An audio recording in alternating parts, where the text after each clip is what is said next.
আমার নাম captain William Sleeman.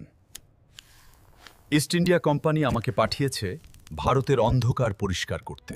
আমার মিশন একটাই, ছায়ার আড়ালে লুকিয়ে থাকা সেই খুনিদের খুঁজে বের করা, যারা হাজার হাজার যাত্রীকে হাওয়ায় মিলিয়ে দিচ্ছে।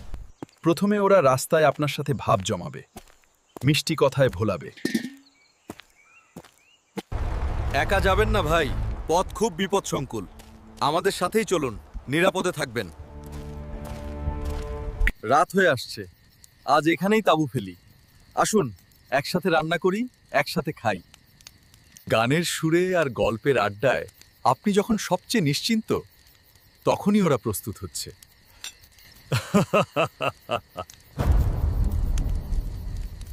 তামাক্কুল্লাহ।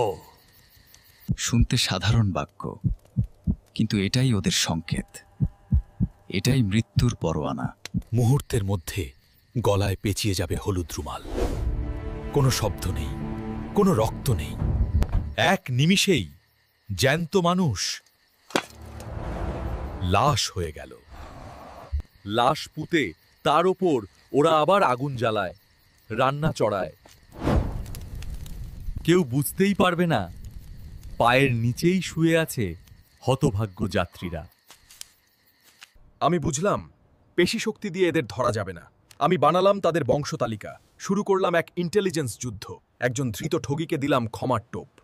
প্রাণের ভয়ে সে ফাঁস করে দিল সর্দার ফেরিঙ্গিয়ার গোপন আস্তানার খবর। আমরা রাতের অন্ধকারে পুরো গ্রাম ঘিরে ফেললাম।